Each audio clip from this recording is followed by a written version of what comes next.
Good morning, afternoon, evening, and night, depending on where you are, to everyone. Thank you for joining us, and welcome to the UCLA Center for India and South Asia Speaker Series.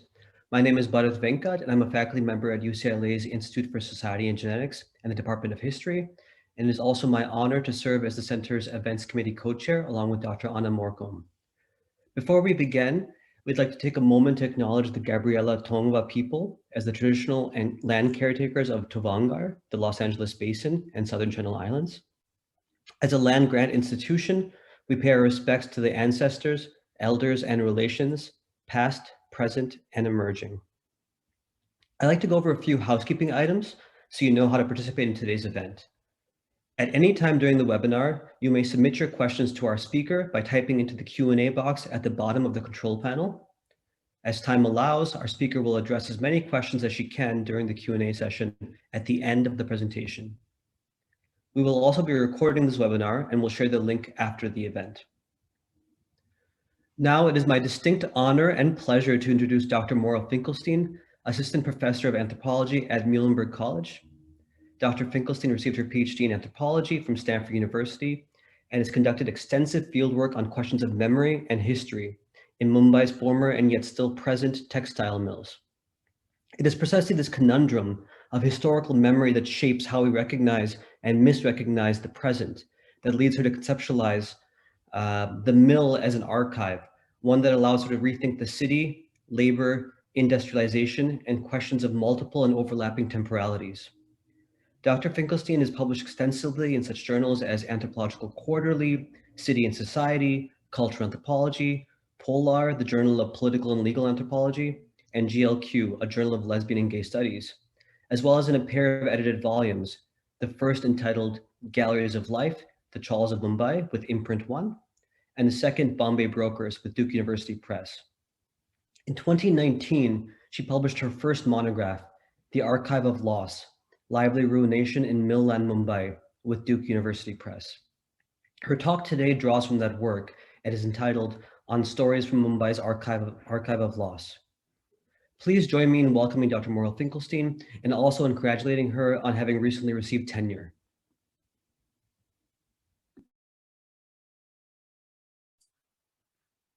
Thank you so much. Thank you all for being here. I'm going to go ahead and share my screen. Okay, hopefully that has worked. Thank you all for coming. It's a pleasure to be here with you all today in cyberspace. I know that Zoom life and pandemic life means that we're on Zoom and in meetings all the time. So I really appreciate everyone for showing up. And thank you to Bharat Venkat, Akhil Gupta, and Anna Morcombe for inviting me, the Center for India and South Asia for hosting me, and to Jamaica Viegas for all her support and assistance. So I'm currently living and working on the unceded territories of the Lenni Lenape in eastern Pennsylvania and operating through cyber technology, which is extractive in so many ways.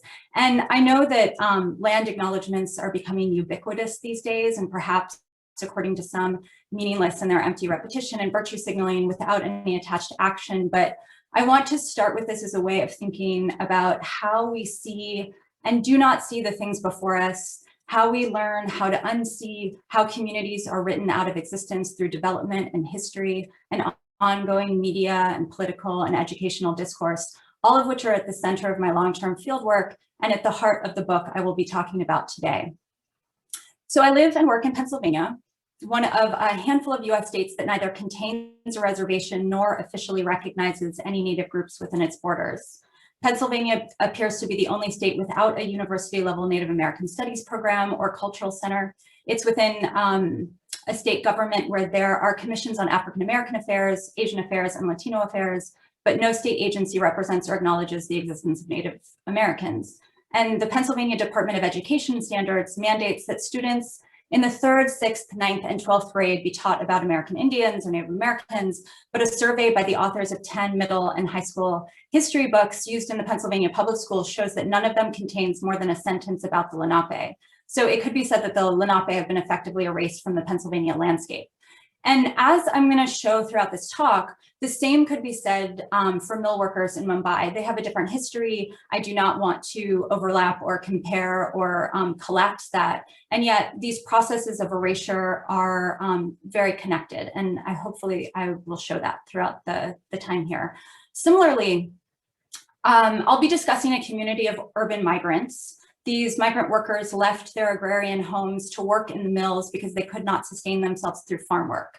And so I also want to think about the connections between the people I'll be talking about today and the protesters in India right now with the farmer strike, particularly Nodeep Kaur, who's currently incarcerated, involved in the strike, and thinking about the connections and lineages there.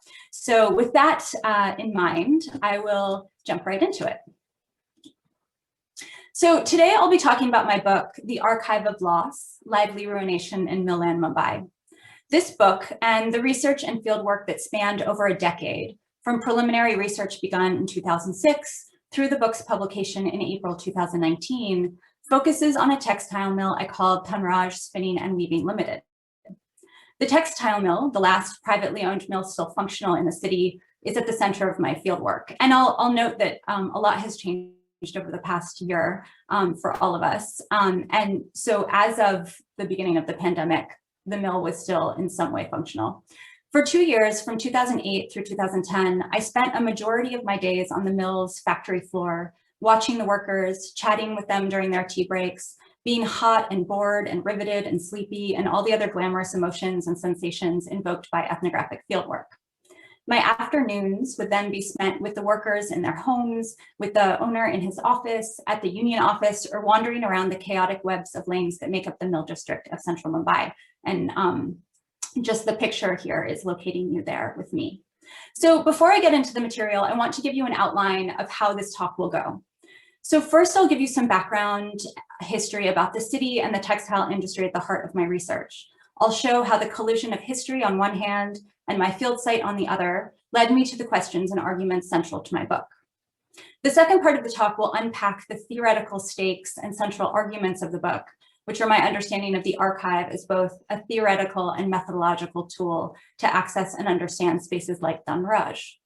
For the third section of the talk, I'll shift gears and tell you about a specific ethnographic section of the project and the fourth chapter of the book, which focuses on a worker I call Kishan.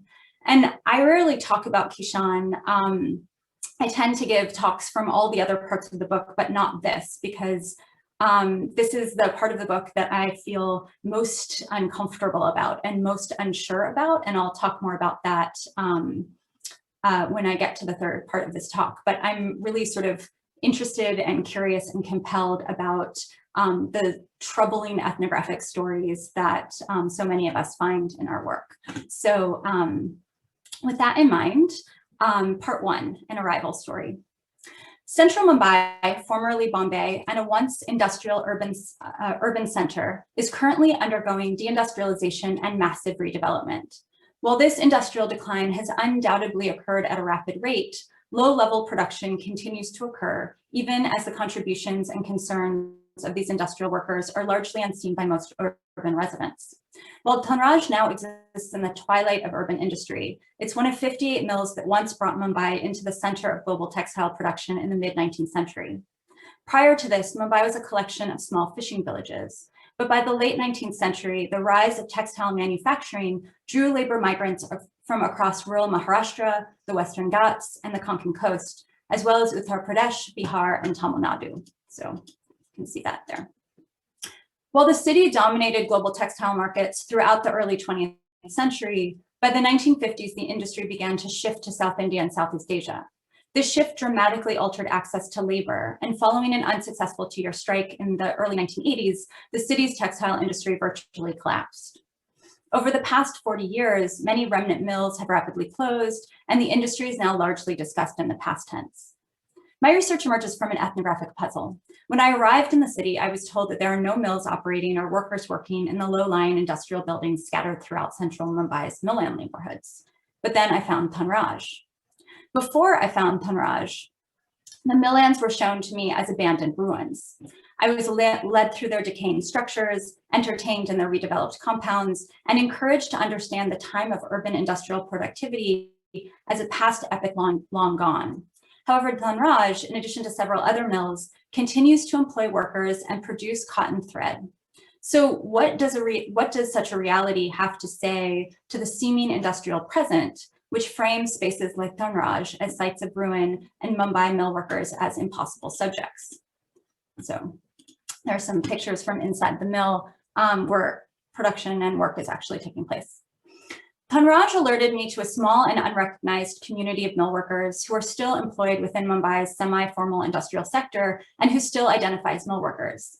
The contradiction drew out the questions I would be asking for years to come. So why were the mill lands characterized as completely abandoned? Why were the remaining mills omitted from the many discussions and accounts of the city?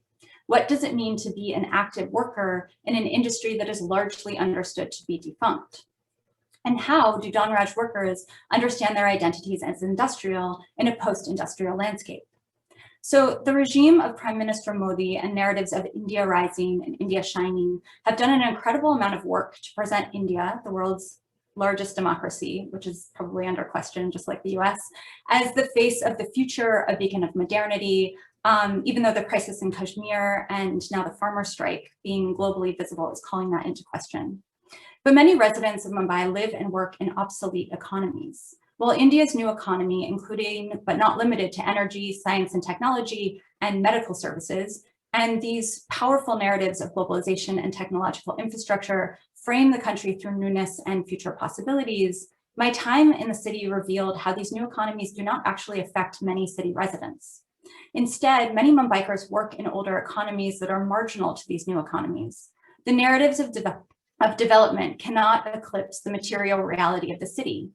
Old, decaying buildings, precarious informal economies, and waves of migrant laborers who transform the cityscape overnight through temporary residential and commercial structures.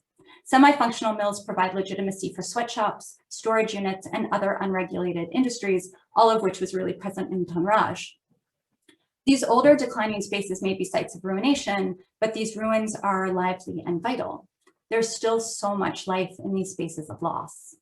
So one of the central arguments in my work is that these seemingly anachronistic spaces and anachronistic subjects are actually modern subjects, even if they challenge notions of what modernity should and can look like.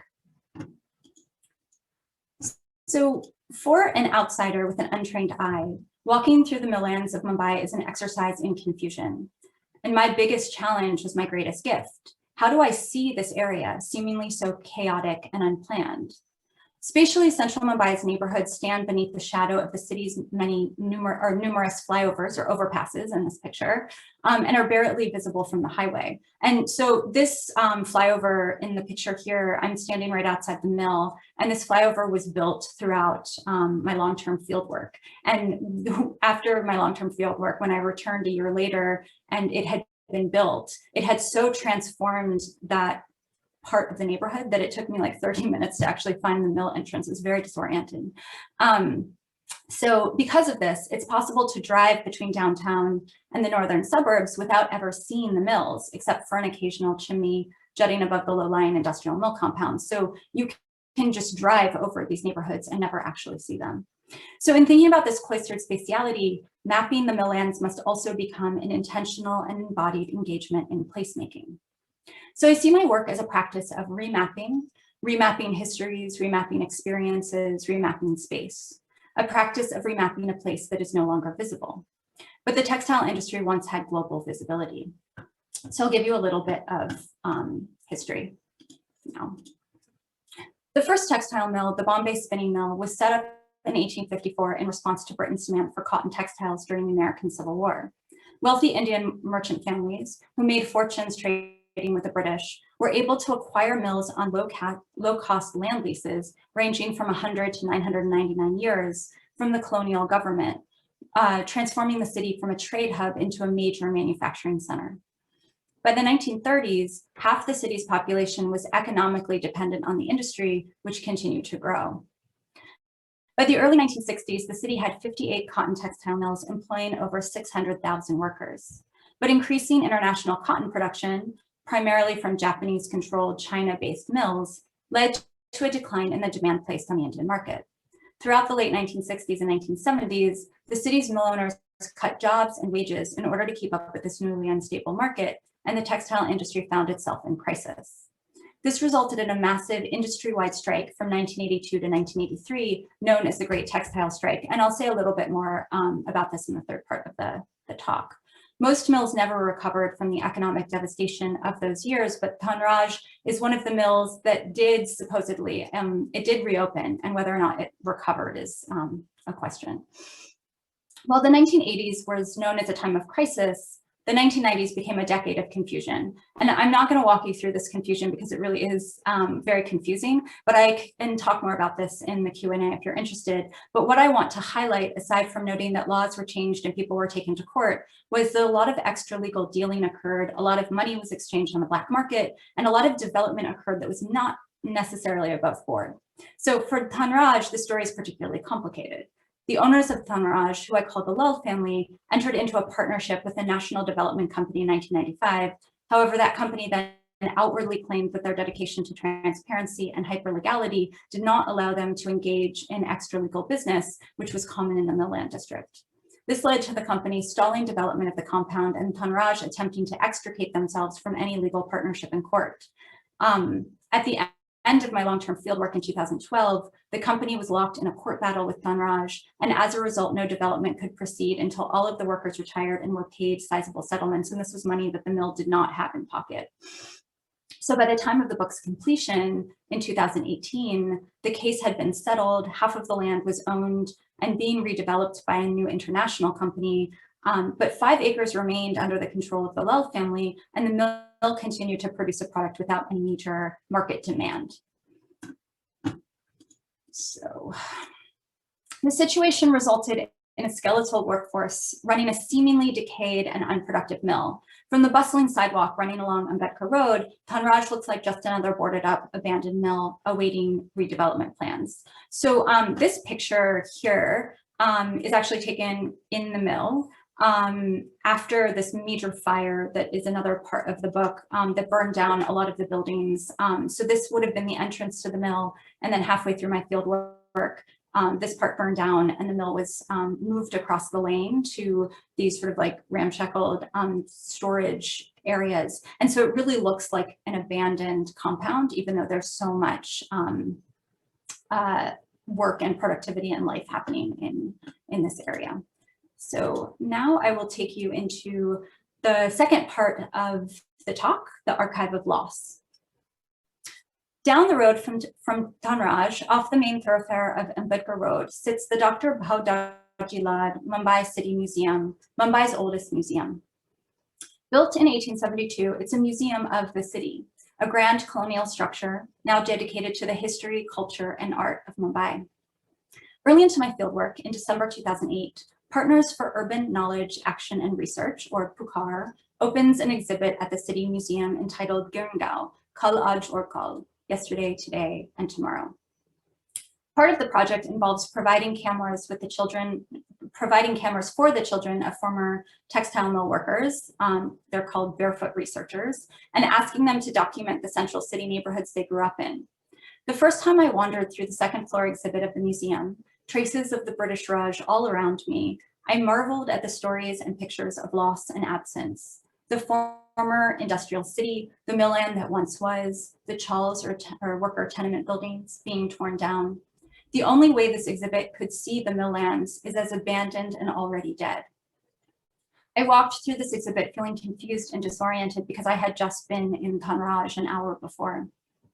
From the space of the museum and this exhibit of loss, I argue throughout the book that the mill land neighborhoods of central Mumbai are an ethnographic archive of the city, a semi-public space of documents, artifacts, and stories held by the workers inhabiting still breathing but slowly decaying spaces, an ethnographic archive of loss and life in the mill land neighborhoods of Mumbai, an exploration of lively ruination and anachronistic vitality.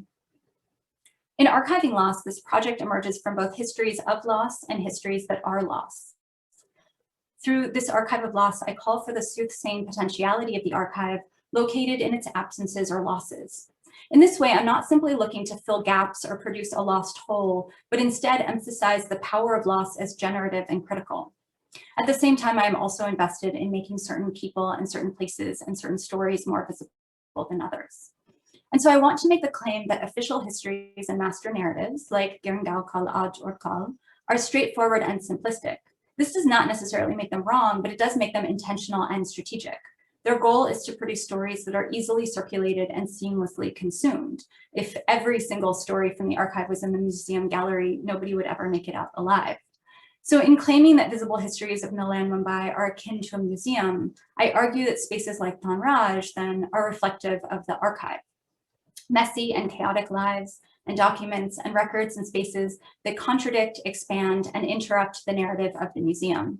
Throughout my ethnographic work, I use the space of Dhanraj, of the Chawls, and of their surrounding neighborhoods as both a challenge to and an expansion of the official museum history. The archive is a disruption, but these spaces of disruption are often unseen, and this lack of visibility allow museum stories to blanket the entrances to spaces where archives might be encountered. And so my work is an exploration of these unseen histories of Milan, Mumbai, the archives of a museum of loss. The lives of current textile mill workers are central to my work. Their pain, illness, injuries, and exhaustion. In outlining the archive's content, the book shows how Dhanraj and its neighboring Chawls, which I conceptualize as lively ruins, become a lens through which to challenge, reimagine, and alter ways of thinking about the past, present, and future of urban labor, ruination, and the untimely embodied experience of industrial temporality. The archive becomes a form of ethnographic methodology for me, which allows contemporary trends and phenomena to emerge through alternative prisms. Central Mumbai may appear as a city in transition, the industrial making way for the post-industrial. However, through the ethnographic archive, the temporality of lively ruins pushes me to consider how the industrial still remains in the post-industrial. This is not a story of infrastructural shift. It's instead a story of embodied time and place. When we enter global cities only through structural trends, we miss the liveliness of living in the global city. Through the archive, I'm making an intervention in and posing a challenge to the zoomed out urban narrative. The challenge is to become lost in the city, lost in the experience of loss, and lost in the lives lived despite trends and expectations. It's an intervention made by swapping out the lens currently used in writing urban anthropology and instead beginning from the space of the ethnographic archive. So that sort of is some background history and sort of theoretical and methodological stakes of the book. And now I want to move into the third part of the talk. And I'm calling this the Archive of the Strike because it's from a chapter with the same title. But I'm going to start with a little throat clearing and hand wringing because I'm going to talk about an informant I call Kishan, who's at the center of stories that haunt me. So the story that he is sort of central to was something that I could hardly write about in my dissertation. I avoided it for a while. Then in 2015, I wrote a conference paper about vulnerability, both his vulnerability and my vulnerability. And it sort of came out of nowhere. I don't really understand how I came upon this idea of how to think about him, but it became a chapter, and then I sort of avoided it since the book was since the book came out.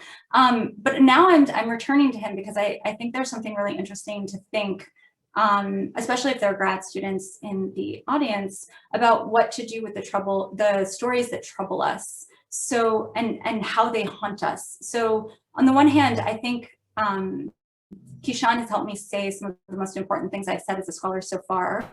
And on the other hand, I think I'm only beginning to understand what I want to do with his story. And so I'm at the point in which now I understand how scholars, especially anthropologists, spend their entire career thinking about one story. I find myself sort of falling into a place of understanding with that. And so I'm going to tell you a story about him, but I think I'm also asking for guidance and asking questions from the audience, from my, those who are in conversation with me, because I think I still need help understanding the story. So a little bit of background.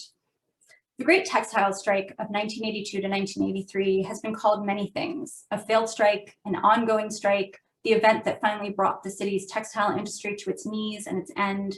It also existed as both a strike and as the event that lifted union leader Datta Samant to national attention alongside the rise of Baltakari and the Shiv Sena. And I go into this in more detail in the book, but Datta Samant and Baltakari, for all of their like hatred of each other, were actually fighting for a lot of the same things in terms of Maharashtra for Maharashtrians. So there's been a lot written about the strike.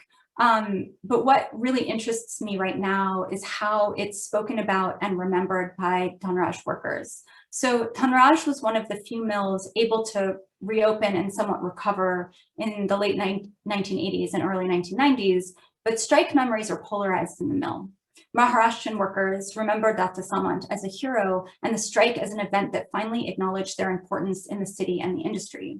However, there were a lot of North Indian workers who worked at the mill as well, and they remember Datta Samant as a thug and the strike as the event through which they were structurally marginalized through reservations for Maharashtrians and the formation of the textile industry's working class as a Maharashtrian working class. And so one of the things that Datta Samant fought for was an 80% reservation for employment of Maharashtrians.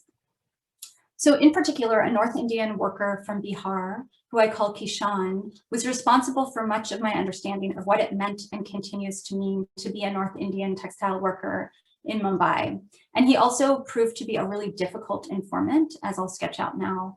But I do want to preface this all by saying that the book dives deep into the histories and historical figures that I'm not going to talk about now, but I'm happy to do some of the Q&A if people are interested.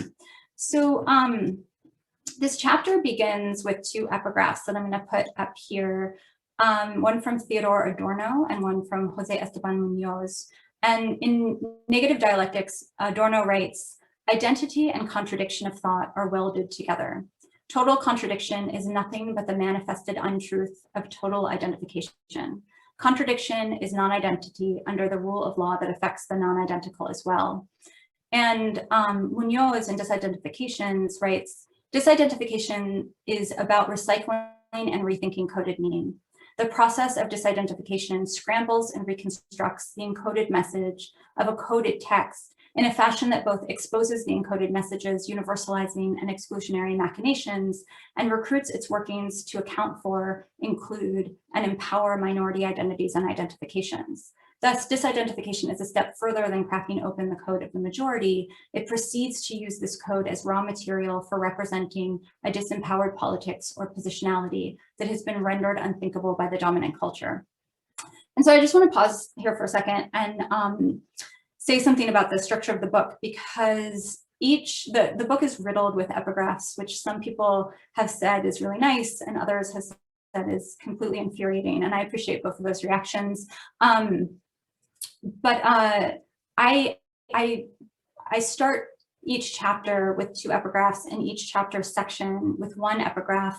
And I think, you know, the more time that has passed and reflecting on why that is, I think one of the things I'm really trying to do in this book is sort of reject or push against notions of mastery, of understanding, of clarity, and think instead of how we can resist that urge of understanding, that urge of like sort of getting to the bottom of some kind of reality or truth or understanding. And so the epigraphs can sort of float alongside what I am trying to say. They're texts that have activated something in the way that I understand my work.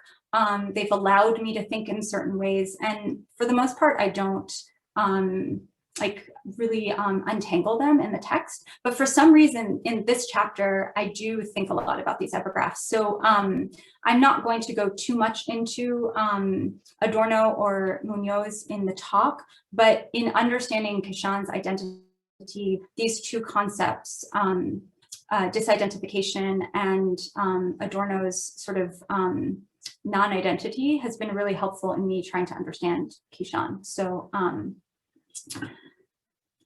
right, Kishan and I like to walk. We don't usually leave the mill together, but we will meet up in Rani Bagh Gardens and Zoological Park, which is in the same complex as the museum, several blocks down from the mill at 3 p.m. when the morning shift is over. Kishan gets chai, I buy the tickets, and we make our way into the shady expanse of the park. Sometimes we end up on the stone benches lining the walkway, but mostly we keep moving. During our walks, Kishan tells me the stories he can't articulate within the mill among the other workers. Stories of isolation and alienation, discrimination and threats of violence, the experience of being an outsider in a hostile city he wants to call his home.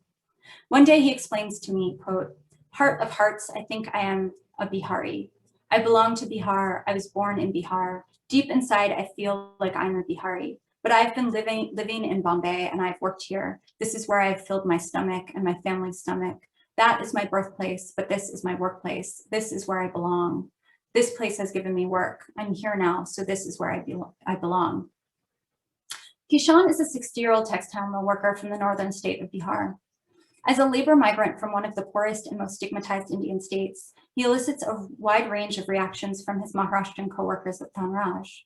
As I come to know Kishan over the course of my fieldwork, his stories of injustice and cruelty at the hands of his coworkers contributes to a larger narrative of Maharashtrian xenophobia against North Indian migrant workers that I hear circulating at the mill.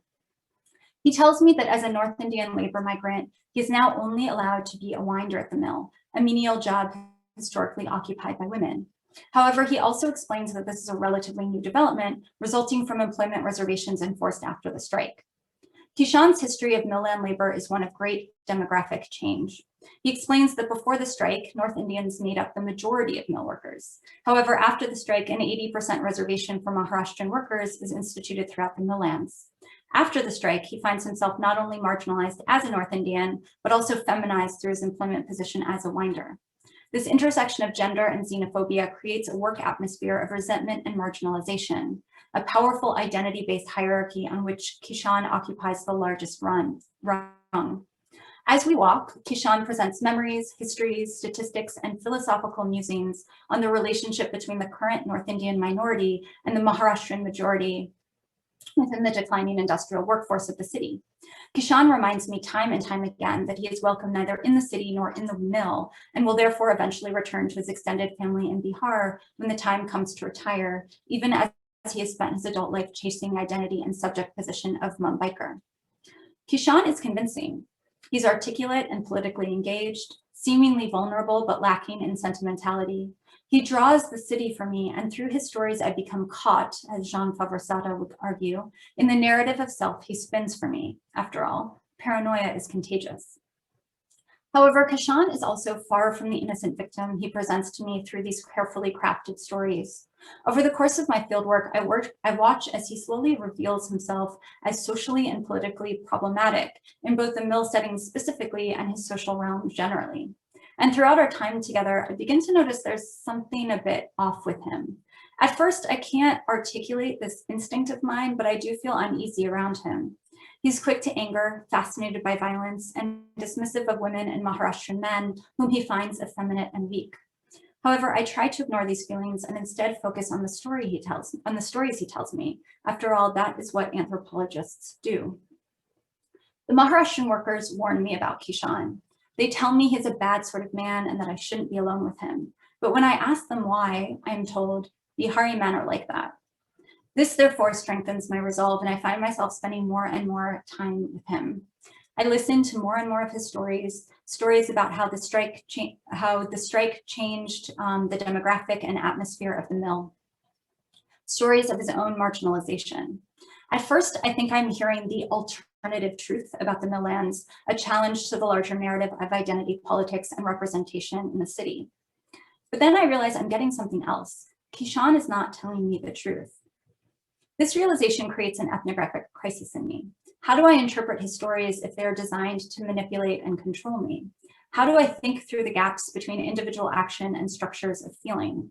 How do I grapple with my own position as documenting anthropologist when a key informant both reveals a compelling narrative trajectory and simultaneously exposes the inconsistencies, contradictions, and inaccuracies of their own testimonies?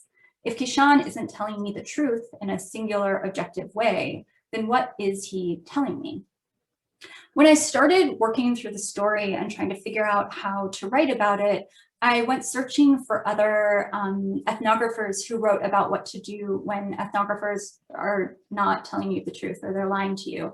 And one of the texts that I encountered was Toby's text Afterlife, which I love. I think is a really fantastic book, but also deeply troubles me because what Hecht does, similarly, he has an informant that he realizes is telling really compelling stories, but none of them are actually true or reflective of her life. And so Hecht ends up having this ethnographic crisis where he chooses to write an ethnographic novel so he can fictionalize the characters himself and the stories without having to grapple with what it means that his informant is not telling him the truth. And I found this really fascinating and also was deeply troubled by it and continue to think about it. With my work, I was really excited about the stories that Kishan told me because, I mean, how much more captivating for me, the ethnographer, to be fed stories of racism, regionalism, disenfranchisement, and alienation of a marginalized subaltern subject struggling to survive as a second-class urban citizen. I was really compelled by his stories. Like Hecht, I knew this narrative reflected the larger experiences of North Indians in Mumbai. And this is why I was so eager to believe Kishan's stories. But also, like Hecht, over the course of my fieldwork, I started to realize these stories didn't exactly map onto the direct experiences of Kishan's life. However, this doesn't mean they are not his reality, and this doesn't mean they are not my ethnography. So while such questions lead Hecht to fiction, similar questions lead me to the archive. I argue that my archive of the strike is full of untruths provided to me by both North Indians and Maharashtrians in Tanraj. By untruths, I refer to a series of histories, identities, and memories that, while contradicted and challenged by more verifiable events, are critical in constructing a sense of self and meaning for my informants. Much archival material is left out of the museum because it is contradictory, unverifiable, or incomplete. Therefore, if I understand untruths as archival material, Kishan must be telling me something important. The story here cannot just be that he's a liar. Instead, my time spent listening to North Indian testimonies of identity and belonging echoes the lively ruination I understand to be the material space of Tanraj. Kishan's untruths represent a dying yet still vital narrative. Perhaps this material is insignificant in the museum space, but it is critical within the archive. There are lessons here if I pay attention. While the question of truthfulness and trust may sit at the heart of all ethnographic inquiry, I'm sure for all of the anthropologists in the virtual room, this is something that we think about. Several scholars have specifically addressed truth in ethnographic fieldwork and the effect of trust on our relationship to our informants. And I will say, like, I think a lot has also been published in the past couple of years since my book was published. And so had my book come out later, I would be engaging very different material. But in thinking through the scholarship, I'm particularly taken by Leanne Fuji's exploration of metadata, which she defines as the unspoken and the spoken and unspoken expression about people's interior thoughts and feelings, which they do not always articulate in their stories or responses to interview questions. Metadata can take both spoken and unspoken forms. They include rumors, silences, and invented stories. Metadata is as valuable as the testimonies themselves because they indicate how the current social and political landscape is shaping what people might say to a researcher. So by arguing that this archive of mine is full of untruths, I draw on Fuji's metadata to take seriously the unverifiable stories that even so make real meaning out of people's lives. So how can such untruths further reveal the experience of non-recognition, of being unseen? And in the book and in the way that I think about these stories, when I first started writing, I talked a lot about misrecognition and invisibility. And as I continued to write, I changed misrecognition to non-recognition following Thomas Bohm Hansen's use of the term in Melancholia of Freedom, and invisibility to unseen and unhearing, which I borrow from the novelist China Miéville, who uses those terms in The City and the City, because I was really uncomfortable with how misrecognition and invisibility sort of evacuates intentionality. And I think non-recognition and unseen shows how we choose not to recognize things. We choose not to see things. We learn how not to recognize things. We learn how not to see things. And that intentionality is really important. So I'm thinking about non-recognition and unseen. So truth is undoubtedly a messy notion in Dhanraj, across the mill lands, about the textile strike, and of mill worker identity, in addition to being a messy notion everywhere. And I will say in this sort of like moment of alternate facts and the way in which our political climate is thinking about truth, I feel like I still have a lot of work to do around how I think about this ethnographically, but I'd love to have that conversation if people are interested. But taking Untruths seriously can help untangle these knots, I would argue. So the archive of the strike, filled with ethnographic untruths, challenges what is allowed in the museum and what is relegated to the archive. In exploring the so-called faulty data, I'm pushed to confront the way I pay attention to the stories I am told. For years, I listened to my North Indian informants tell me their alternative histories of the strike and their sense of alienation within the mill in general and the city at large. I tried to understand how their sense of disenfranchisement and alienation created an alternate archive that is both affectively impactful and at times factually incorrect. But then I realized I was listening, but I was unable to hear what they were really saying. So my questions are driven by two different levels of disconnect. First, the disconnect between my informant's claims and verifiable truths on the one hand, and then more ephemerally, the hidden or personal experiences and official narratives that circulate both as rumor and as truth. So how do two parallel histories circulate within a space that is at once unified, so Dhanraj is a singular workspace, and also divided, so oppositional experiences along regional lines? Or what work is being done through the trafficking of untruths invested in highlighting regional differences, even as the identity of mill worker is used as an identifying category? How are larger urban narratives of political divisiveness and regional conflict distilled in the space of the mill? How do I interpret the identity-based untruths I'm told, specifically in relationship to the strike? And most of all, what do I do with Kishan?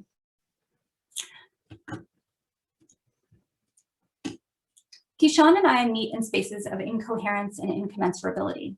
First, like all textile mill workers, he works in a space deemed impossible by the city. A textile mill still operational, even as the more official narratives of Mumbai's mill lands claim no such functional space exists. Second, Kishan is a North Indian, a demographic majorly underrepresented in the land history, regardless of the stories circulated by North Indians in Dhanraj. Early in my fieldwork, I find myself growing more and more interested in telling an ethnographic story of competing statistics from Maharashtrians and North Indians regarding regional representation within the mills. I want to disprove the master narrative. I want to champion my marginalized North Indian informants. It takes me years to abandon this project. Additionally, as a Hindi speaker, Kishan is relatively incapable, or claims to be incapable, of communicating with his majority Maharashtrian, majority Marathi-speaking coworkers. And third, and perhaps most important, no one likes Kishan. For months, he explains to me that this is because he is Bihari. With this in mind, it's important to reiterate that everyone who works at Dhanraj is a migrant of some sort. Most Maharashtrians at the mill are native Mumbaikars, but their families came to the city from rural Maharashtra 2 or 3 generations ago to reap the benefits of employment in the textile industry, and also to find some kind of industrial luck after the failure of agrarian work. Most North Indians are not born in Mumbai, but live most of their life in the city. Kishan followed other family members from Bihar to the city and spent the majority of his adult years as a winder in Dhanraj. His children were born in Mumbai, and he considers the city his home. However, there's no migrant unity here. Every Maharashtrian Dhanraj worker I come to know is a proud member of the Shiv Sena, a political party built on the platform of Maharashtra for Maharashtrians. This association is not lost on North Indian Dhanraj workers like Kishan. So to be clear, I'm not disputing the xenophobia and alienation experienced by North Indian informants. Indeed, I find that they are marginalized both in the mill and in the city at large. Mumbai has a dark history of xenophobia and communalism, and there's excellent scholarship available on that subject. However, even as the marginalization is all too apparent, there's no evidence to support the specific claims that North Indian Dhanraj workers make, that before the strike, North Indians outnumbered Maharashtrians in the mill. And this wasn't just Kishan who's telling me this was all of the North Indians in the mill. In fact, everything I read presents a simple Maharashtrian majority and North Indian minority in terms of employment demographics. When I abandon my need to prove an alternative truth, I find there's another space of interpretation, the space of untruth. So if Kishan, along with other North Indian millworkers, is rewriting the past in search of a stronger justification for the present moment, what do such untruths tell us ethnographically? I assert that stories of historical majority not only allow for my North Indian informants to speak about their vulnerability and isolation within both Dhanraj and the city of Mumbai, but also facilitates a rejection of this vulnerable identity. So what Jose Esteban Munoz calls a disidentification or emergent identity indifference, to return to my second epigraph. What interests me about the testimonies of my North Indian informants is not how they understand themselves as North Indian, but instead how they understand themselves to be understood as the other by their Maharashtrian coworkers, and how this otherness is rejected through performance of untruths. And so I won't torture any of you by trying to explain Adorno, although I could imagine like a really wonderful comedy routine in which I do try to explain Adorno, given that I think at the end of the day, the whole point about Adorno is that he's actually impossible to explain or understand. But, and I'm certainly not an Adorno scholar, but I do want to note that I find his notion of negative dialectics helpful in conceptualizing Kishan's identity. So Adorno shows how negation indicates the untruth of identity, the fact that the concept does not exhaust the thing conceived. So thinking about this, for me here, the stakes are as follow. What happens when you are in fact the other? How can North Indians fall under the category of general mill worker when they also become, through an inescapable identity category of North Indian mill worker, they become the other? So the seeming success of the strike for Maharashtrians is as a unification of textile workers throughout the city. However, this unification is incomplete and exclusionary. The point here being that there is a moment of industrial action that, for all its melancholy ends and failures, is generally seen as a last great hurrah for worker solidarity, the textile strike, but is actually premised on a constitutive exclusion. When I speak with North Indian workers at Dhanraj, they all still work tirelessly to convince me that there was a time before the strike when they were the majority in the industry. For years, I believed there was a story to uncover here, a conspiracy of statistics that I must unearth and reveal. However, I'm no longer convinced that even the North Indians believe the story. Instead, I've grown to see how this form of storytelling is generative, even if it is also understood as factually inaccurate. North Indian workers present statistics and histories that cannot possibly be interpreted as factual. I'm convinced that none of my North Indian informants think that the numbers they circulate are anything other than impossible to corroborate and impossible to believe. And yet they also reveal a foundational tension within Dhanraj specifically and Mumbai in general, that so much of what it means to be a mill worker and a Mumbaiker is wrapped up in a traumatic history of communalism and regional identity. So I'll just wrap up here with a conclusion that I call In Search of Ethnographic Untruth. So the Great Textile Strike is a failed strike. It is organized illegally, so outside the purview of the singular union. It's never technically resolved, so technically, officially, it's still going on. And it does not revive the textile industry, although it does force many owners to reopen the mills, and it does draw out the slow decline and painful death of the industry into the current moment. However, I don't immediately realize the reality of this failure or the implication of this result. My failure to understand this failure results in large part from the way I encounter the narrative. First, primarily from Maharashtrian workers who celebrate the event through their retelling. However, as the story of Kishan and my other North Indian informants reveals, when I begin speaking to North Indian workers, I encounter a very different story. So in thinking through Kishan's testimony of the strike, I'm struck by how paranoid I find him. So many of our conversations happen in private, away from the mill, tucked in concealed corners of Rani Bagh's gardens. He whispers to me, his eyes dart around. He worries that someone will see him, someone will overhear us. But then again, I'm also paranoid when I'm around him. At best, Kishan makes me feel uncomfortable. At times, he makes me feel unsafe. In thinking about these moments of creeping paranoia, I'm drawn to Eve Sedgwick's rendering of the concept, which she frames as a theory of negative affects.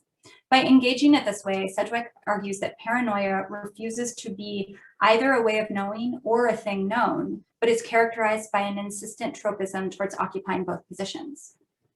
While I would undoubtedly characterize Kishan as paranoid in a general sense of the word, my interest here is in applying to untruth the framework of Sedgwick's paranoia in an expansive ethnographic sense. So if according to Sedgwick, paranoia is a theory of negative affects, then I argue or put forward that untruth is a theory of negative effects. These two are always entangled and create each other in and out of the other. So the affects are efficacious and the effects are effective. Kishan's story of identity Kishan's stories of identity in connection to the political climate of the 1980s reveals how paranoia as affect is materialized through untruth as effect.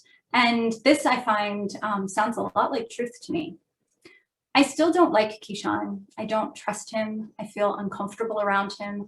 And I think much of what he tells me is untrue. However, in this untruth, I find far more than dishonesty.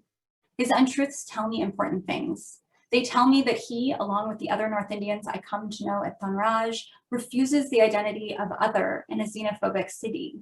These stories tell me that if Maharashtrian textile worker is now the positive result of the strike dialectic, the North Indian textile worker is the non-identity of the negative dialectic both before and after the strike. So when the heroic narrative began to be unsettled. To throw out these layered stories is to refuse the messages left like traces in the telling, traces that give both depth and weight to the archive. And I will stop there. Thank you.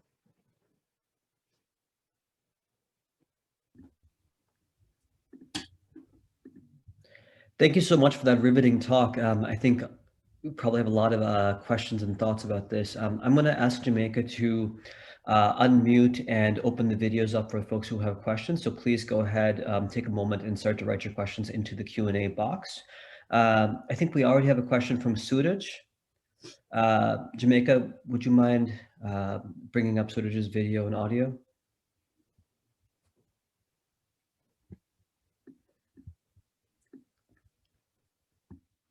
Suraj, do you mind opening up your video and audio and asking your question?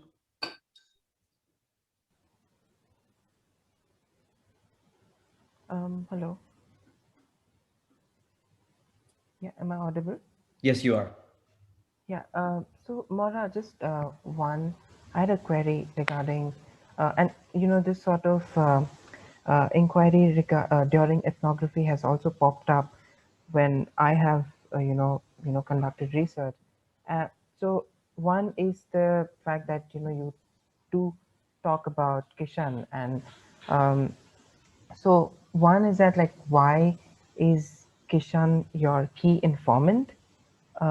If he is, and is there a differential intimacy you share or Kishan shares with you as compared to other informants which you came across? So let's say, I mean, I'm sure you had tons of other informants. So was there a differential intimacy you shared, which you also briefly spoke of, that you felt unsafe? Was it that he felt safe with you? And this sort of, because you are someone, you as Maura is someone other as well. So was there some sort of intimacy he shared with you, which, made the boundaries a bit blurred between the researcher and the informant? Yeah, I think that's my question. Yes.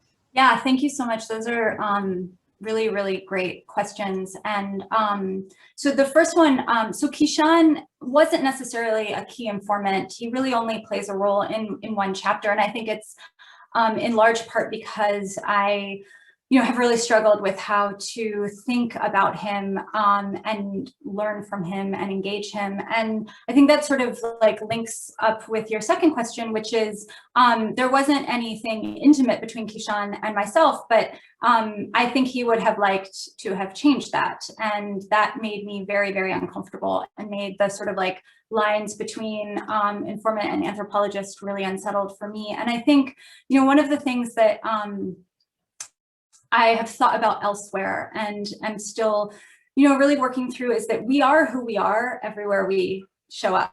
So all of the like baggage that makes us a person in the world, and all of our sort of like issues and challenges, like we bring them to the field, we bring them to field work, and our sort of subjectivity as a person. And yet there's, and I think it's changing. I've been really encouraged to see how grad students that I know and more junior faculty are getting very, very different guidance and advice and sort of notions of what fieldwork is. But I sort of went into the fieldwork setting thinking very little of my own comfort and safety, or thinking that that was very unimportant, that I was trying to like be an ethnographer and prove myself. And so I found that I would often put myself in situations that I wasn't entirely comfortable with and not really know what to do about that. So I think in some ways, Kishan saw me as someone who would listen to him, and I think that that's really valuable. And I think a lot of us that do field work probably find that people want to tell their stories, and having someone to listen to his stories and take seriously his stories, I think was really meaningful. I think that he also saw me as someone that he could get more from. But I also think that one of the reasons that I am continually coming back to his story is not just because I've become more and more skeptical of sort of like how we think we can understand our informants, and really like how we think we can understand anyone at all. Partially, this is because I'm doing multi-species ethnography right now and thinking beyond the human, but also just comprehension and understanding is a complicated idea. And so I'm really compelled by the fact that I do not understand this person. And I was struggling to understand him for so long that I think I spent more time with him than I probably should have. And so I'm interested in this as a story, but I'm also interested in this on the level of methodology and what anthropologists think they're really doing in the field. I think that there's other ways to answer that question, but I hope that got at some of it. Yeah, thank you. Thanks. Great, thanks. We have a question from Subramanian Iyer. Good. Yeah. Okay. Whatever. Yeah. Okay. So first of all, I kind of enjoyed your story, and the reason I enjoyed it is because when I was I just finished high school, my mother didn't want me in the house, and she asked my father to find me a job. My father worked in a mill called Bombay, which still exists, and they had a mill in a place called Naigam in Dadar called Spring Mills. And I worked there on the first shift in the loom shed, okay? And so the shift would begin at 6:15. I would leave home at 6:30, take the train, go there, finish the day's work, leave around 3:30. And every week I would get paid 19 rupees and 20 paisa. This was in 1972, okay? And the conditions in the mill are terrible, okay? It is hot, it is humid, and cotton fibers are like flying all over the place. And you didn't have N95 masks. You would take a rag and tie it around your face to prevent you from inhaling the cotton dust, right? So I am really, really glad that the mills are no longer there. And when I told my father, look, this is like pretty bad, he says, yeah, I know. And I thought it might be good motivation for you to study. So that was good. So the other point, so I brought back memories because I used to eat lunch with these guys. And by the way, so 90% of them were Maharashtra. Okay, I can tell you that. Okay, and so this business of it being a very different ethnicities and so on. There are always Biharis and UPs and people from Bengal and Andhra Pradesh and wherever coming to work in the mills because the mills gave good jobs. The second thing I want you to understand is Bombay is, I consider myself a Mumbaikar, okay? Even though ethnically I am Tamilian, okay, just like our host, I think. Okay, but I think, you know, I grew up in Bombay. Okay, it's the only city I know, and I feel like I'm Bombay. And at home, I'm Tamilian. Outside, I'm a Mumbaiker. I won't call myself a Maharashtrian. It's because a Mumbaiker is a very unique thing. Okay, and so one of the things that people need to understand about India is that everybody is a minority. Okay, and there is no, and you know, like you brought up this business about the farmers' strike.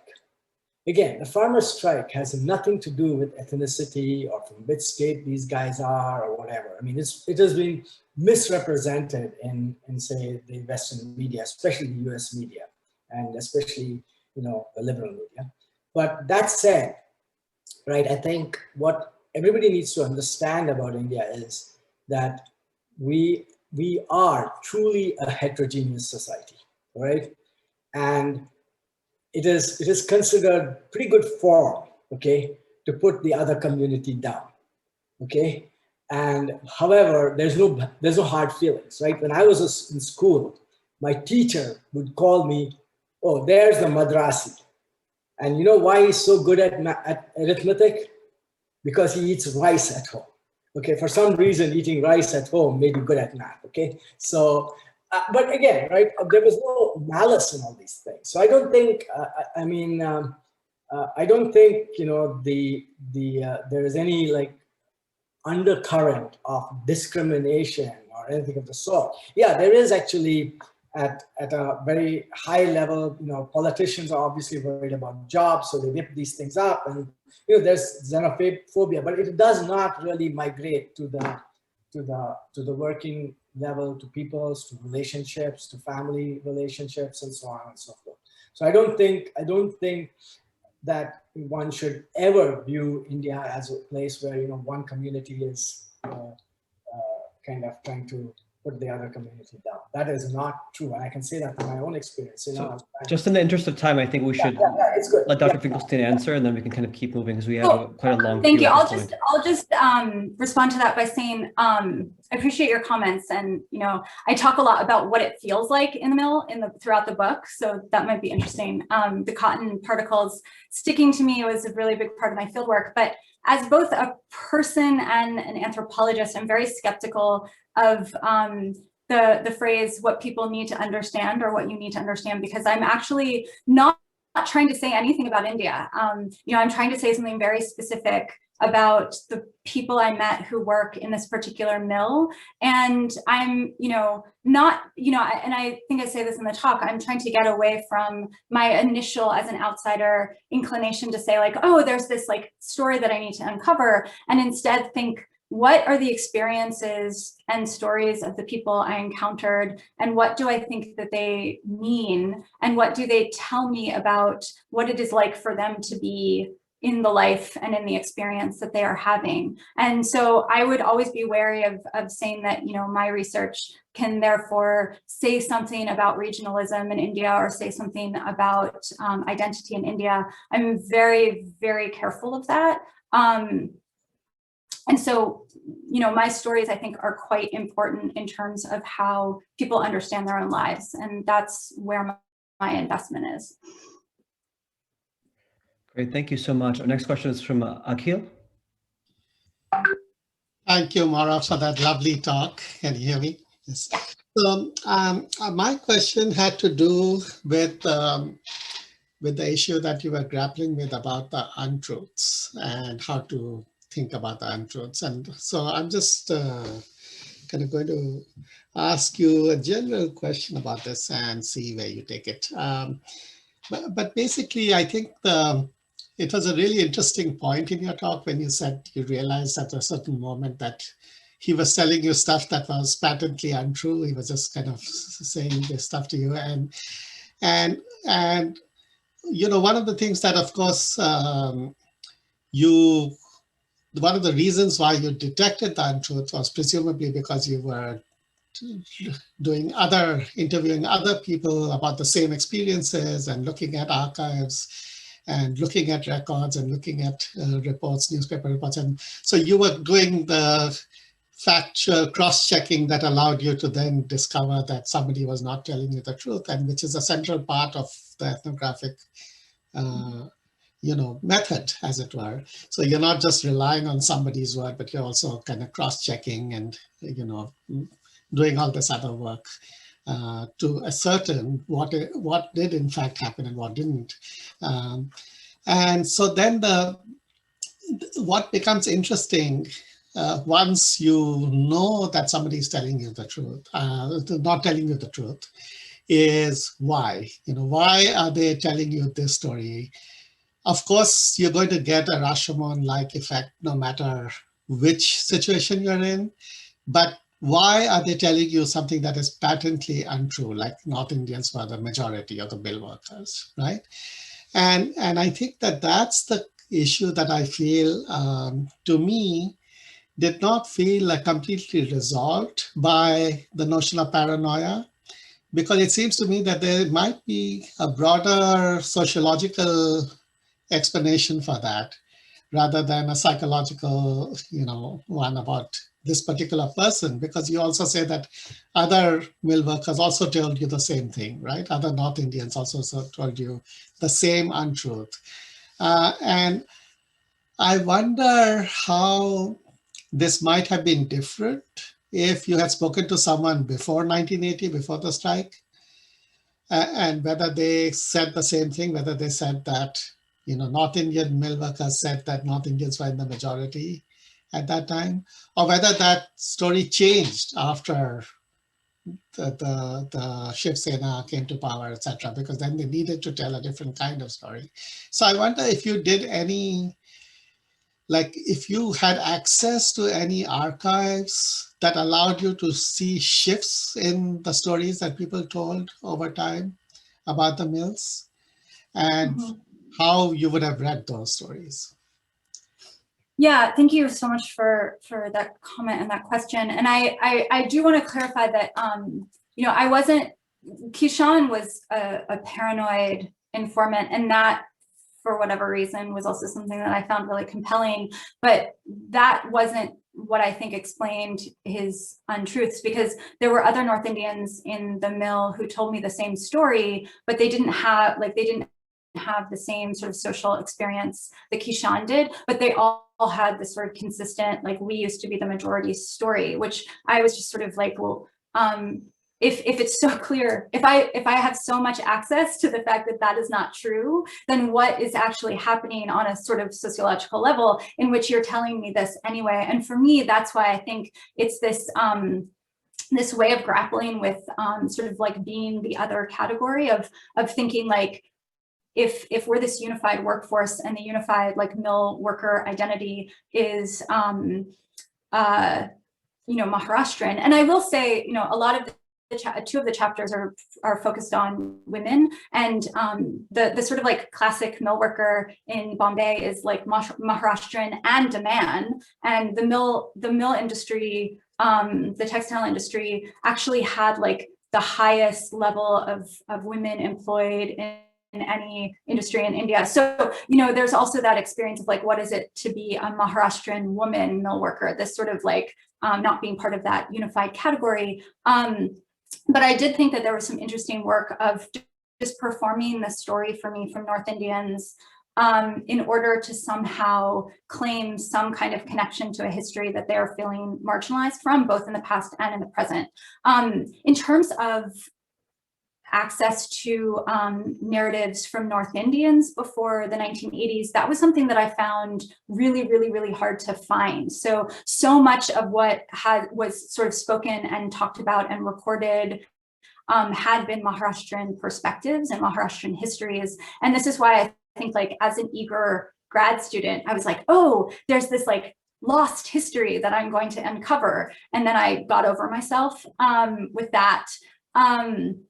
But I did not find pre-1980 sort of experiences of North Indians, although what I did find in the 2000s was North Indians remembering what it was like for them before the 1980s and sort of creating that history. So yeah, so I appreciate that, and I do think that would have changed the way in which I thought about that story and what that story can say. Oh, do you want me to answer the caste question as well? Because one of the things that was really also sort of interesting is that all of the Maharashtrians were sort of like mid-caste agrarian workers. The North Indians were Brahmin. And so Kishan would constantly say, like, I'm a Pandit, I'm poor, but like I'm superior to all of these people who are also trying to put me in my place. The thing that I did find, and you know, some people have definitely taken me to task about this, but I could not find a single Maharashtrian mill worker who I was connected with who would talk to me about caste. And if I ever wanted a conversation to end, I just asked about caste and I would be shown the door or the conversation would be over. Because Sean and the other North Indian mill workers wanted to talk about caste all day long. So, you know, unsurprisingly. Great, thank you. Our next question is from Purnima. Hi, Purnima. Hi, Maura. Wonderful to see you, and thank you for such a fantastic talk. It was just riveting and so compelling. So as someone who studies digital affect at a time of alternative facts, to have got bumped off. Okay, I don't know what happened here. Can you hear me or see me? I can hear you, but I can't see you. Okay, all right. Hold on. Now I can see you. Me? Okay. So what I was saying was, as someone who studies digital publics at a time of alternative facts, your story of Untruths was really important and, you know, important both theoretically, but also politically. So I wanted to get back to you on what you said about paranoia as negative affect. And maybe, I mean, that's really generative and compelling.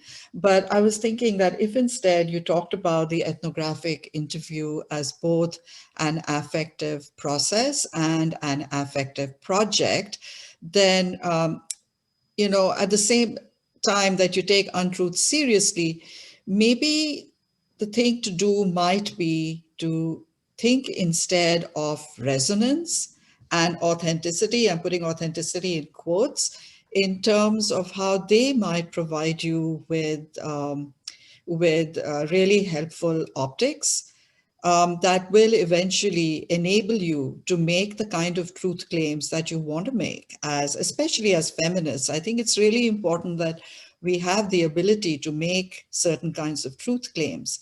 So I'm not saying that talking about Untruths is a red herring. I'm really glad that you did, and I'm really glad that you talked about taking Untruths seriously. But I guess what I'm trying to say is that maybe the truth-untruth binary is not productive to begin with. And maybe instead of kind of resurrecting that binary, we talk about how certain kinds of stories that may be untrue factually still have resonance for how they can enable us to unearth or make the kinds of truth claims we want to make. Mm-hmm. Yeah, that's really helpful. I think that when I was writing the book, that binary was really helpful, just in order for me to be able to work through these stories. But this is a really helpful way to sort of move beyond that. So I appreciate that. Yeah. Can I just add one really quick thing just to clarify? I wasn't saying that we do away with that binary, because at some point you do need to talk about untruths, right? And the moment you talk about untruths, you resurrect that binary. But I was just thinking that maybe one way out of this impasse is to think about resonance and why certain stories seem compelling in particular contexts. Mm-hmm. Yeah, that's great. I appreciate that. Our next question is from Anna.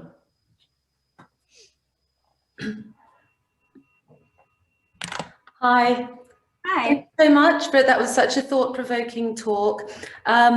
It's resonating, to use that word, with work I've done on disenfranchised courtesans and bar girls, and now actually on sort of lesser people, male musicians within the quote-unquote classical music traditions. But one thing I kind of struggle with was really telling this story of loss, of I use the word exclusion, but you tell this story, but also trying to say something else, so that the whole story is not of this sort of tragedy, this loss, this terrible thing that befell these people, because it becomes a sort of encompassing identity. It's very difficult, because how can you not focus on that? Of course you've got to focus on that, but how can you bring in other things? Because and you were talking about identity, and one thing I saw in the Bar Girls was this people, oppressed peoples, I mean, I guess perhaps all people, but especially oppressed people, can end up getting extremely stereotyped, often with kind of good intentions of, these are poor, suffering, oppressed people, we, others must help them. And it doesn't always help, because you get this sort of rooted identity. In the case of the Bar Girls, at the best, they were a problem community. They were a problem, let's help them. At worst, they were just evil, horrible women. But it's kind of what to do about, you don't want to romanticize people or say, oh, but then it's okay after all, because they have other aspects to their lives and histories. But do you see what I mean? It's something that I'm still struggling with now. So I'm currently trying to not focus too much on loss. I am, but not, but also looking at other things. But I don't want to be sort of erasing or apologizing or, all these other things. So I'd be really interested I haven't read your book. It looks wonderful, but I'd love to hear your thoughts. Yeah, so no, I appreciate that. And maybe I can sort of separate those two things, because I think, the way that I think about loss, I think is in line with what it sounds like you're trying to do as well, in that I encountered a story in the city before I started my field work that was all about loss, right? Like the workers were all disenfranchised. They all lost their jobs. The mills are all gone. Everything is about like reparations and how to sort of like give these folks their dues. And then I found this mill that was still operating where that was not the experience of anyone there, because they were still employed and they were still working, and they felt very lucky to have their jobs, and they wanted their jobs for all of the misery of mill work. The alternative was incredible downward mobility, like having a mill job, as much as this was also an older generation that wanted to retire. They were sort of holding on to the former prestige of what it meant to be a mill worker. So I'm sort of thinking, like, if the museum, if like the public space is all about this discourse of loss and absence and sort of the tragedy of the past, then what is the mill space? For me, it's this archive that can sort of respond to that, in which it's quite lively and it's quite robust. There's a lot going on here. It's just, it doesn't work with that sort of like forward-looking story of the city, which is about disenfranchisement and about the absence of industry. So I'm really actually trying to push back against this like poor mill workers who lost jobs in the 80s. I think with Kishan, what I'm trying to also think through is, and maybe, because I'm sort of trying to compress a chapter into a couple pages, is think about that. I think maybe one of the reasons that at first I spent so much time with him is because he really told me the story of like, poor me, like all these terrible things have happened to me and I'm so marginalized. And I was like caught by that and captivated by that. But then the more time I spent with him, I realized that, he was also incredibly conniving and incredibly strategic and, very manipulative and using me in all of these ways that gave him a lot of power. And I was sort of compelled by that, as I was also deeply troubled by that. So I think one of the things that I'm working through with him is, how do I think about the fact that both of these things are true at the same time, and other things as well. But these are all true as well. And I think one of the reasons that I was so willing to spend so much time with him is because these two things were existing at the same time. And I was trying to sort of work through how I wanted to sort of like think and engage with these multiple stories. I do think, in the rest of the book, my informants I do not have the same relationship with them. In fact, my closest informants are women who were like these incredible maternal figures to me, who are like some of the strongest, most badass women that I've ever met. And, you know, the primary breadwinner in their families, and like, you know, all of these different complicated experiences. But I think with Kishan, I was really at first drawn to the vulnerable story he told me about himself, that then ended up putting me in a very vulnerable situation as an ethnographer that had a lot to do with like my age and my foreignness and my gender and all of these things. And so I think that's why I keep coming back to this story over and over again, because I don't think I've quite worked my way through it, if that makes sense. I think it's very interesting when people internalize these stories and use it to their advantage. I mean, bar girls did that all the time. That, you know, we are helpless, we are majburi, you know, for us, because it worked to their advantage. And also, how can they tell the truth? Because people would have no pity or anything for them, or even see, it was the only way people could see them in any way that was sympathetic or kind or decent. So I think it's really interesting why people do that, and I kind of wonder, you know, who would blame them. So yeah. Anyway, really interesting story. I'm gonna definitely look at your book. Thank you. Likewise, I'm gonna. Thanks so much. Thank you. I actually had a quick question, if you don't mind. And I wanted to start off by saying it's such a breath of fresh air to hear someone describe informants that they don't like.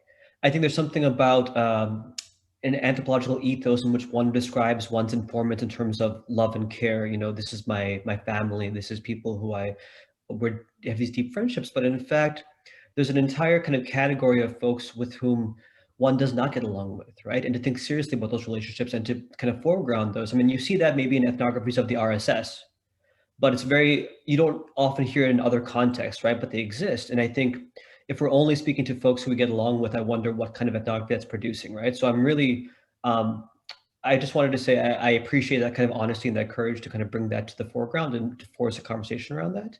And I just had kind of two questions. You're welcome to answer both or neither. The first is about typologies of lies or untruths, right? So kind of building on Purnima's question, you know, I think about, you know, the author Tim O'Brien in his book, The Things They Carried, talks about how in the aftermath of war, to tell a story about war factually would actually in some ways be a lie, because it doesn't convey the actual truth of what happened, doesn't convey the kind of affective force of what happened, right? The performative power, especially for those who haven't experienced war themselves. So there's this question of audience and the kind of what you must say in order to convey a truth to a particular kind of person, to a particular spectator, a particular receiver. And in some ways that kind of a thinking seems to no longer have a lot of weight these days. In this moment where we're kind of inundated with lies, there's less patience for lying, right? Or for kind of more elaborate forms of untruth. And I was wondering if you might speak a little bit about the kind of typologies, the kinds of forms of untruth, right? So I think about rumor, right? Or storytelling, like you know, there's various traditions of folklore, so on and so forth, all of which are not officially truth per se. You know, and I know there's this whole movement amongst historians to kind of think about how do we excavate the historical truth from, say, a narrative that's full of myth, right? You know, to kind of thinking about the edited volumes on textures of time, right? How do you kind of pull out those threads of what actually happened historically versus kind of what is an embellishment to kind of aggrandize certain figures and demonize others, right? So if you tell us kind of about different categories of the kinds of untruths that are possible and kind of what force they have. The second question, because I know this is kind of a big part of the book as well, is about mapping and geography and space. How do you visualize or map a space that ostensibly doesn't exist, right? So if these mills aren't there, how do they come to appear or not? Those are both such great questions. Thank you so much. So, so the first question, I will say, so I think about three, at least, probably more, three different typologies. So in the second chapter of the book, I think about how I was constantly being told when I'd be doing my field work and in the mill, there wasn't a lot of productivity. So the machines weren't on a lot during the day, and there was nowhere near as much work going on as there had been like a decade or two or three earlier, and the workforce was predominantly older, like in their 60s, so not the beginning of their career. And I sort of struggle with the fact that I'm being told, especially by the women that I'm closest with, but with everybody, like, oh, we work so hard, oh, we are so tired, like we're always on our feet, we're exhausted, like we work so much. And I have this moment, and it's actually, Barb Voss is one of the people who like helped me think about this, where I was like, they just keep like lying to me, and I'm in the mill with them, and like the machines aren't on, and we're sitting in the back, we're having chai, and like they're telling me how hard they work. And she sort of pushed me to think like, what are they actually, like what is actually happening here? And I sort of write about how, embodied memory is really complicated, right? So, if you're 63 and you've been working for 40 years on your feet, in chappals, on like metal steel grates, and no protection, like your body hurts all the time, and your body in the present moment hurts regardless of whether you're on your feet for 1 hour or 10 hours a day. And so when they would tell me like, oh, my Manda, this woman I call Manda, would say like, oh, my feet hurt after like 20 years of standing, and me trying to sort of figure out like, what is she actually saying? And for me, that was more about like memory and embodiment and the way we feel time in our bodies. And so she would tell me she was working so hard, but what she meant was like, I've been working really hard for 40 years and I feel it all the time. And so I think through that, and I think that sort of like maybe speaks to Tim O'Brien's work a little bit, in the way that memory and the way we sort of, I think Lydia Yuknovich in her memoir, Chronology of Water, writes about how the only memory that is true is the one that you can't access, and therefore you can't tell. Because every time we tell a memory, we change it through the telling. And what does it mean to see those stories as alive and changing over time, in trying to sort of explain them and make them legible to others? And so I think about that a lot in the second chapter, and how to understand that, which is really very different from the fifth chapter, a different chapter about industrial fire, in which I'm thinking about rumor. And so the ways in which the workers who had no information about what was happening circulated stories of sort of like knowledge of this mysterious fire through the mill, because it allowed for some kind of control, in my interpretation. And I probably am wrong, but the way that I interpret it was, we know absolutely nothing about what's going on, and nobody is telling us. But unlike gossip, unlike time pass, when we circulate rumors, people can say, this is what's happening, this is who's getting a payoff, this is what the mill owner is doing, this is what's, and sort of the mill workers who are telling me these rumors put their self into the story that they were being kept out of through their circulation of rumors. And because I felt more compelled by the rumors and the sort of embodied memories, and felt like I was really getting something important from them, I think that's why I continue to struggle with Kishan, because I